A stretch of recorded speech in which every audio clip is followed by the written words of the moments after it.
Hello, you wonderful people, and welcome to another episode of Super-Fanta-Fi. This being a show where we talk about TV shows of the supernatural, fantasy, and/or science fictional genre. For today's episode, I'm going to talk about the latest episode of The In-Between. A lot of interesting things went down in this episode, so let's break it down. Cassie goes to the hospital to visit Sally. Now, obviously, you never really think about it, but obviously a hospital would be the worst possible place for someone with Cassie's ability, because it's just kind of like you're kind of having all these, dead people and all that pain and all that negative energy from like these people lingering and just still being there after dying. Like all that pain is there, and it just kind of is probably a little suffocating. I do love that Ed has kind of become her little sidekick in this. I hope that continues to be. I don't know why it is. I mean, to be fair, Ed's a terrible person. He's a serial killer. But there's some part of you that's like, I kind of like the fact is to think of her having potentially a ghost sidekick. I think it's pretty dope. I mean, to be fair, you probably want it to be anyone other than him, but he has been obviously the most consistent. Like, this is the third episode he's been involved in. And Cassie, to be fair, the first episode he's only at the end. Well, to be fair, he helped her by giving her one of her visions. But you get what I'm trying to say. So it's just interesting, him being like, oh, once again, it is kind of what I thought, that he thinks by helping her, it kind of gives him a little bit of good karma. It's like, yeah, I did some terrible stuff in my life, but if I do good with you, hey, maybe the heaven gates will open up. But I don't think it works like that. It's kind of interesting because you have Cassie being like, oh, you think there's like a point system to this, which I think is funny just because it's NBC, and obviously NBC also has The Good Place, which there's a point system to get into The Good Place. You know, that's just, it just made me think of that in the whole situation. She does, though, not get anything from Sally, and I do like that. Obviously, like, she had the vision of kind of like the crow hitting, well, the bird. I'm assuming it was a crow. Maybe that's what it's supposed to be, just because, like, is it crows or ravens that represent death? I mean, I know a whole bunch of crows, a flock of crows is called a murder. I don't know if it was supposed to be kind of a nod towards that, or just, I think crows in general. Just because immediately when I think crows, I either think of The Crow, like the comic book, more so the movies because they're what I'm more familiar with, or, it kind of makes me think of Edgar Allan Poe quote. Well, that's a raven, not a crow, so never mind. Ignore what I just said. I'm an idiot. Because I was about to say quote the raven, nevermore. But nevertheless, but it was interesting because I was like, oh man, because my thought process was always that, like, oh, something happened to Sally, like either Damien wasn't lying about like what happened to her, or maybe it's something he didn't know. Like, that's why I was thinking, like, we were going to discover like that. I'm like, oh, someone pushed you out the window or something. It's like, because my thought process was like Damien had to be lying about, because he didn't want to tell her the truth ahead of time, which why would he lie about that? But it's like, oh, once that happened, I was like, oh, so there is more to this whole situation. But it's like, no, that was related to the nurse who died. It just happened to be a coincidence. But maybe there is no coincidence in this, because that comes up later on, because at first him and Cassie, well, Cassie in particular covers for Damien of like why she's there at the hospital. Tom just thinks she's there because it's like, oh, she had her vision, she came personally. But it's like, Damien eventually admits it to Tom, and it's like, okay, like, which I think Tom handled it very nicely. I mean, to be fair, he didn't kind of fly off the handle or got super pissed. I think he was understanding, because he comes to rely on Cassie when it comes to his cases and stuff too, especially because she wants to help and everything. So it's like, okay, this is also someone that's important to you, so I can understand why you did what you did. So, but it's like the whole conversation of like, oh yeah, maybe there isn't some grand design to all this, because it's like, oh, Cassie saw Ethan, it just happens to be at the same time of Grace's death, so maybe there's more to this, because all the evidence was kind of making it seem like maybe it's just a coincidence, but it seems like no, it all works out for a reason. She was there to see Sally, and just ends up literally kind of getting in the middle of this whole situation.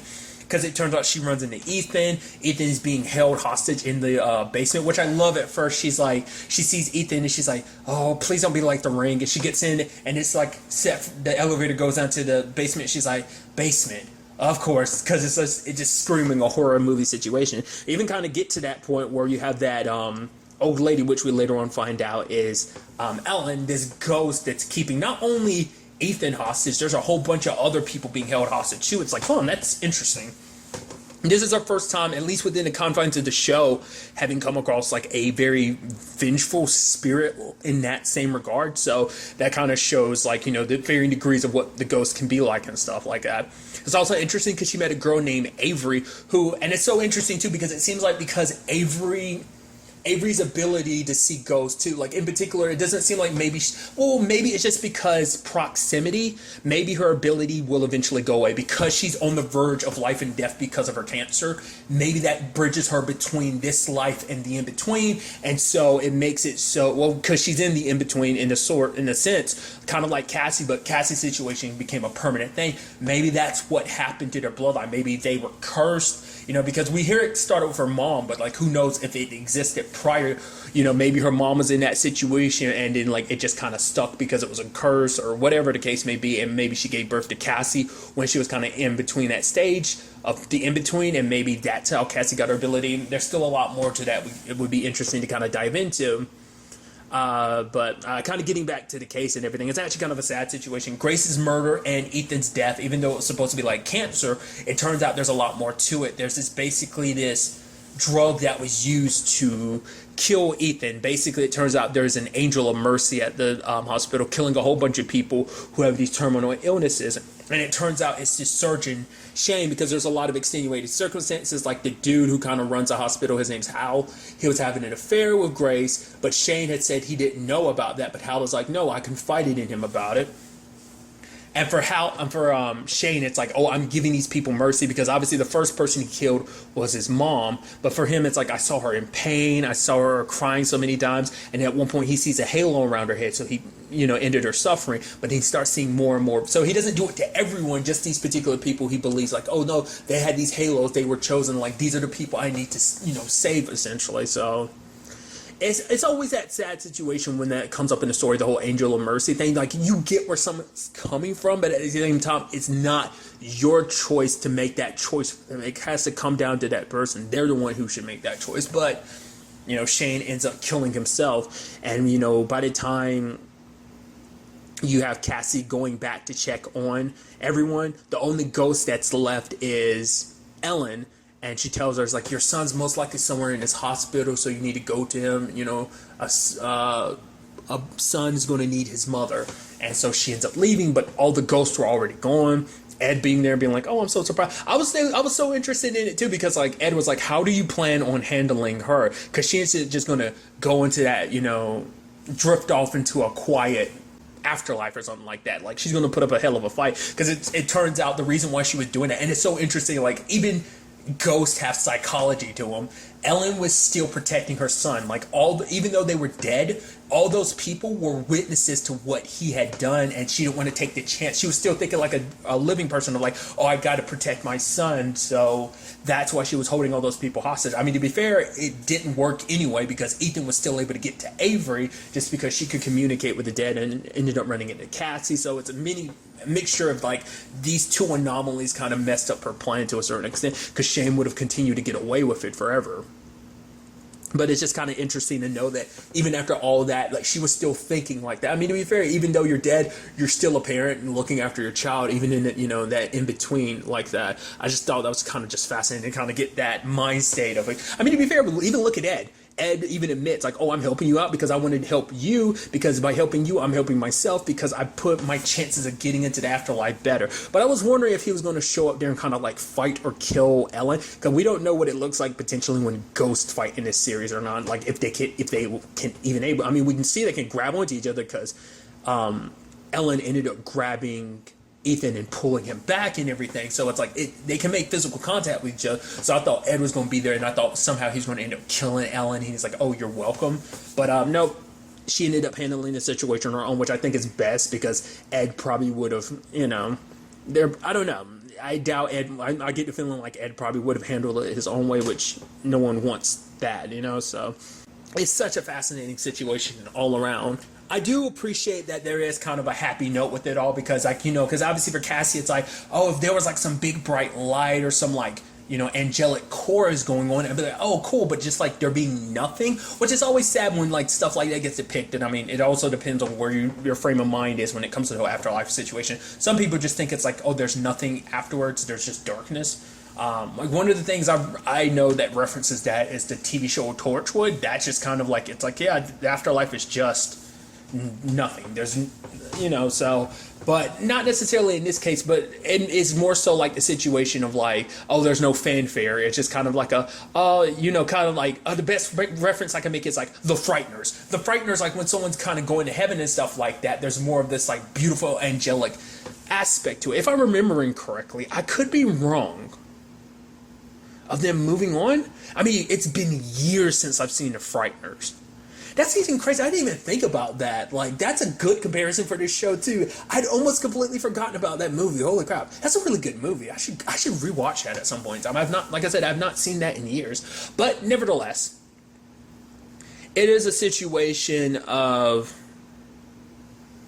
it is what it is. They just kind of disappear. But I do appreciate Avery being like, oh no, they're okay. And it's like, oh, that's sweet. Like, everyone went to thank you for what they did. They're good. They're happy. And it's like, that's nice. Once again, I am curious about the whole conversation because her cancer is in remission, which is good. And I like that whole conversation she had with Cassie, because Cassie's like, oh, you're not going to die for a very, very long time. She's like, you shouldn't say that unless you're sure. And Cassie's like, you're right. Because I like what she was saying, that basically, like, people want to give you these positive, they want to say positive things to kind of keep your strength up, to be like, oh, you're so strong, keep your strength up. But it's like, no, like, fighting this is hard, it's draining. But then she's like, but you can understand that, like, literally having to deal with, you have to deal with all ghosts and everything, so you can understand, the hardships of the whole situation. Or just, obviously you just kind of get tired of fighting. But I'm glad that in the end, at the very least, her cancer went into remission and everything. Like I said, I'm curious whether there'll be anything beyond that or not. Maybe, maybe not. I think that promise still stands, that if something does happen to Avery, like, Cassie was like, I will pull you back from the in-between if that ever happens, So I thought that was kind of sweet. But another element to this episode was, Damien and Cassie talking about some very interesting things. One thing of being like, we get more context to the whole situation with her mom. For her, like, and this is something Tom had talked about too. Like, the fact is, Cassie at first kind of pushed away her gift, but as she's gotten older, she's embraced it more and more. Even to the point now, helping a friend like Damien kind of shows her embracing it more and more. Like, obviously, it's something she always feared because she sees it with her mom. Like, I was kind of under the impression it was more so a drug situation what her mom was doing, but it seems like her mom's vice was alcohol. It was how she drowned out the voices, kind of blurred her vision to, the in-between, kind of seeing ghosts and everything. And for Cassie, it's like her mom never wanted to understand this whole situation. She just wanted to block it out. But, it's like, yeah, it helps in that department, but basically your living life kind of sucked. And her mom ended up dying when she was 13. That's when she went to go live with Tom, which we don't even know the conversation about. Well, there's a whole thing about her dad, too. Maybe that's something that'll kind of pop up. Maybe there's kind of a story there. Maybe it's just kind of a thing of Cassie never knew her dad. Maybe that'll kind of play a part in the story. Nevertheless, we'll kind of have to wait and see on that front, but it was interesting, and I think maybe that's why Cassie wants to understand it so much more, because her mom kind of turned away from it, and she saw like turning away from it just did more harm than good, I mean, to be fair, there's going to be drawbacks to embracing it, but still. There was an interesting conversation that kind of ties into something I brought up last episode too. It's like, oh, what about your mom? Has she visited you? And for Cassie, it's like in that time frame, it's like in all these years, her mom's never visited her once. And that was something I was wondering too. Is like, is it because you're kind of a medium in this situation? Does it not apply to you? I would assume the rules would still apply to you.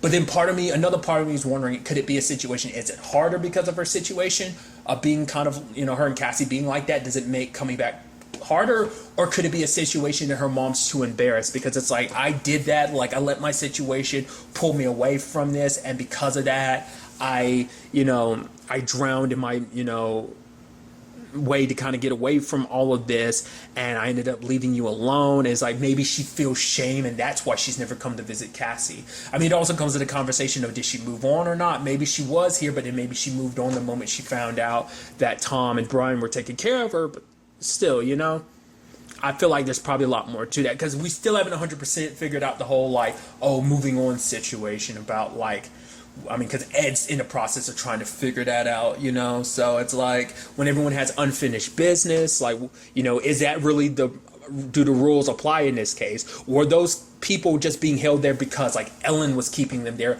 or was it because the obviously unfinished business of like people knowing the truth about what Shane did? Was it a combination of the two? Because it seemed like they were already gone by the time Ellen got there, so it does seem like the moment their murders were solved, they were set free. But what about other ghosts? Because some of the ghosts that have popped up so far are like they just kind of pop into Cassie and then they disappear. So are they just floating somewhere else, or was that kind of the cause, the universe being like, oh, here's a little bit of a hint and we're yanking it back, because probably prolonged connections to certain ghosts. I mean, obviously we've seen her with Ed, so maybe it's not that big of a deal. But you would maybe being around ghosts like, because she literally had that little girl living with her for, I mean, who knows how long, but still. So I was wondering if maybe there's ramifications for being around a ghost that long, but maybe not. So. It is interesting though, like, Damien is kind of like, maybe, because Sally didn't really believe in all of this stuff, maybe she's not open to it. But at the same time, it's like, the fact that she has nothing to say to me is probably because it's all been said. That, like, she knows that I love her, and I know that she knows that I love her, and I know that she loves me, so it's kind of like there's nothing that needs to be said. I'm curious about that though. I still feel like that's probably still going to be a bigger plot point, but I'm not quite sure how they're going to tackle it. Whether they're just going to be like, yeah, there's more to her situation, because he was just kind of chalking it up to be like, oh, it's just kind of like you got sick and it's just shit happens, like terrible stuff just happens in the world. There's nothing more to it. But part of me feels like there probably is. I've just felt like that since the beginning, but we'll see whether that ends up being the case or not. But I'm very interested to see where all this takes us going forward into the next episode, especially that Ed situation. I'm sure he's no matter how much Cassie pushes him away and tells him to go away, he still manages to stick around, especially because he finds her so fascinating, but also because it's like, yeah, you're my best chance to figuring this stuff out. So it's definitely going to be interesting to see where this all takes us. But really, that's all I want to talk about. Till the next time we meet, be happy, be safe, live life to the fullest, and enjoy it. Good day and goodbye.